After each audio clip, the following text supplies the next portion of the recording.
Keir Starmer.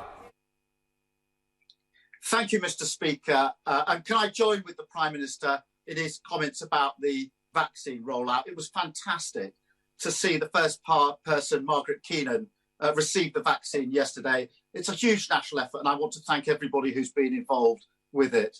Mr. Speaker, can I also thank you and the House authorities for enabling me to participate today, notwithstanding the fact that I'm self-isolating.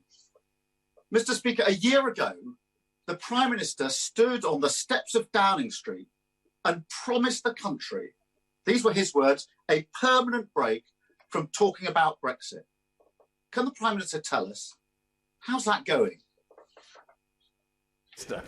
I'm delighted to welcome the right honourable gentleman from his vantage point of exile in Islington, and wish him all his spiritual home, and wish him all the best in his self-isolation. But I can tell him that his own silence on this matter has been sphinx-like. I think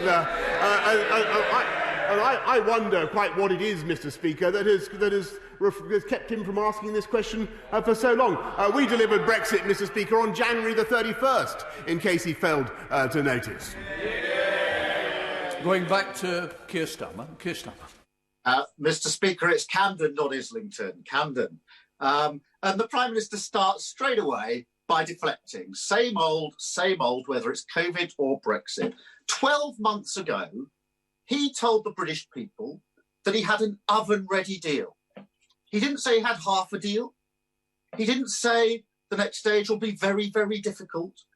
In fact, he told the British people, this was before the election, he faced them and he told them, these were his words, that the chances of no deal were absolutely zero. And the now Chancellor obviously took him at his word, because the Chancellor said in the run-up to the election, we won't need to plan for no deal because we have a deal. So a year on, why should anyone who trusted the Prime Minister when he said he had a deal, including his Chancellor apparently, believe a word that he says now? Prime Minister. Well, Mr. Speaker, I hesitate to accuse the right honourable gentleman of deliberately trying to mislead people, but let's be in no doubt that we had an oven-ready deal, which was the withdrawal agreement, by which the people voted for, as he rightly points out, by which this country left the customs union, left the single market, and delivered on our promises. And I can tell him that whatever happens, and you must know this, Mr. Speaker, that whatever happens from January the 1st, this country will be able to get on with our points-based immigration system, which we have put into law in fulfilment of our manifesto commitment. We'll be able to get on with instituting free ports, low-tax free ports in places where jobs and growth are most needed around the country. We'll be able to honour our promise to the British people and institute higher animal welfare standards, and we'll be able to do free trade deals, and we'll get our money back as well, Mr. Speaker. I don't know what else he wants to see from January the 1st, but all those things will be delivered. Returning to Camden with Keir Starmer. I see, Mr. Speaker. Apparently, get Brexit done just meant the first part of it, the easy bit. I don't remember that being written on the bulldozer at the time. Mr. Speaker, last September, the Prime Minister actually hit the nail on the head when he said that leaving without a deal would be, in his words, a failure of statecraft. It would. It would be a total failure. And it will be the British people who pay the price.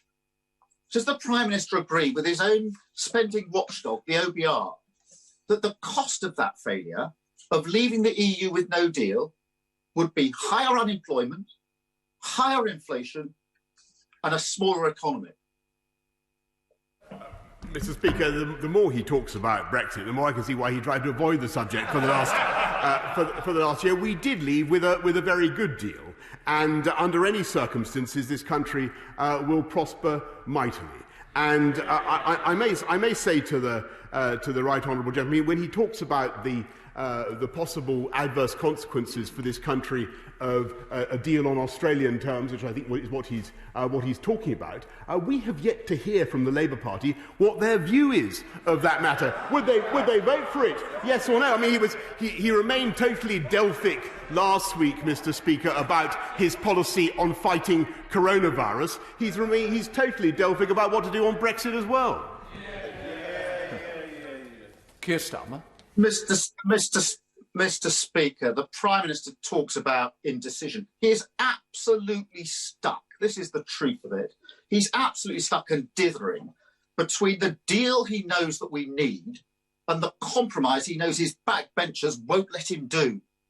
Mr. Speaker, I genuinely hope this is the usual Prime Minister's bluster and that, like one of his newspaper columns, a deal arrives at the last minute. But for some people and their jobs, it's already too late.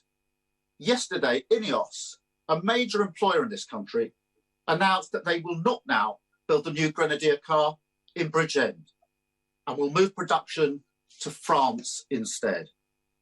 This is a project that just 2 months ago, the Prime Minister said was a vote of confidence. So hundreds of skilled jobs now won't go to Bridgend. Can the Prime Minister tell us how many more British jobs have to go overseas before he gets on with delivering the Brexit deal that he promised? Minister. Mr. Speaker, I think it's a bit much of the Leader of the Opposition to criticise the government for failure to come up with a policy on Brexit, when he can't even, and a bit much for him to attack the putative consequences of coming out on Australian terms, when he can't even say whether he would vote for that deal, yes or no. If he can't say whether he would vote for our deal, yes or no, then he can't. Then I'm afraid, Mr. Speaker, he simply cannot attack the government's policy until he is able to come up with a position of his own, Mr. Speaker, wrap a towel round his head, decide what he actually thinks. I find it very difficult to take his criticisms seriously, but what I can say is that this country will be ready for whether we have a Canadian or an Australian solution, and there will be jobs created in this country throughout the whole of the UK, not just in spite of Brexit, but because of Brexit. Because this country is going to become a magnet for overseas investment. Indeed, it already is and will remain so. Keir Starmer.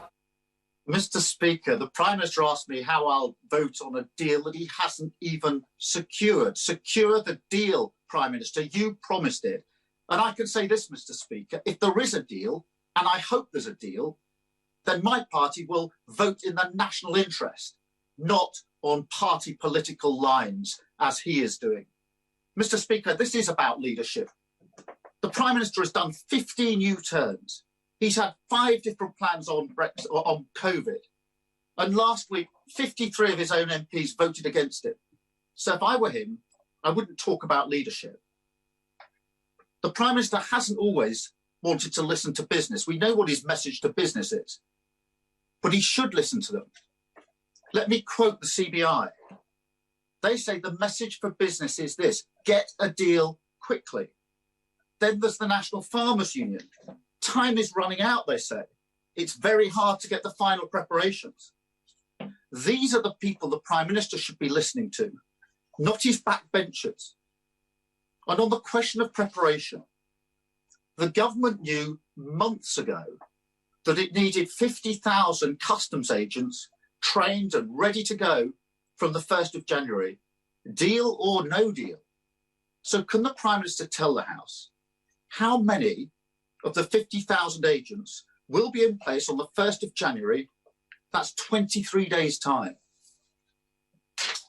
Minister. Well, Mr. Speaker, it's wonderful to get the end of that question. I can tell him that we've invested £1 billion already in getting this country ready for whatever the trading relationship is that we have on January the 1st, and 84 million into supporting customs agents across the UK, 200 million into supporting our ports, and they're doing an amazing. And I want to thank business for the incredible job they're doing of getting ready. We've all got to get ready, because under any view there is going to be change from January the 1st. There will be a change in the way we do business. There will be more opportunities for this country around the world. And I'm delighted by what I take as the increasing signalling I'm getting from Camden. I apologise, Mr. Speaker. The message from Camden seems to be that actually, given the choice, the right honourable gentleman would vote for a deal rather than not. Did you get that impression? I think I did. Hopefully we could have the final question a little shorter. Keir Starmer. Mr. Speaker, I take it that the answer is the Prime Minister's no idea whether the 50,000 customs agents will be in place on the 1st of January. He either doesn't know or he doesn't care. Mr. Speaker, the Prime Minister said he had a deal. He didn't. He said he would protect jobs. He didn't. He said he'd prepare for any outcome. He hasn't. And whatever may happen in the next few days, there's no doubting that his incompetence has held Britain back. So will he end this charade, end the uncertainty, get the deal that he promised, and allow the country to move on? Minister. Mr. Speaker, I want to thank the right honourable gentleman for his final baffling question. Last week, he, as I say, Sphinx-like, avoided any pronouncement on how this country was going to fight COVID. He refused to support the measures that we have put in place. This week, he remains deafeningly silent on what he really thinks about a Brexit deal. While he puts a cold towel round his head, Mr. Speaker, lost in thought, tries to work out what his position is, we are getting on To order. Mr. Bryant. Mr. Bryant. I suggest the whip goes and has a word with him. We're not having that disgraceful behaviour. Prime Minister. Mr. Speaker, I think you should summon him back. He seems to have vanished.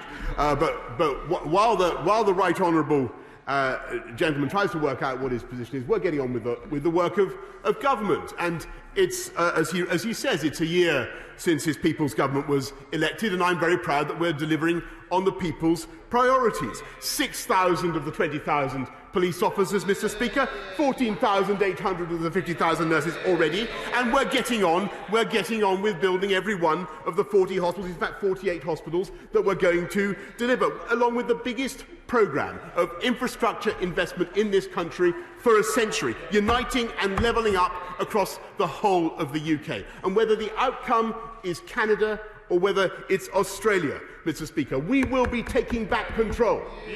We have already taken back control of our money, our borders and our laws, and we will seize all the opportunities that Brexit brings.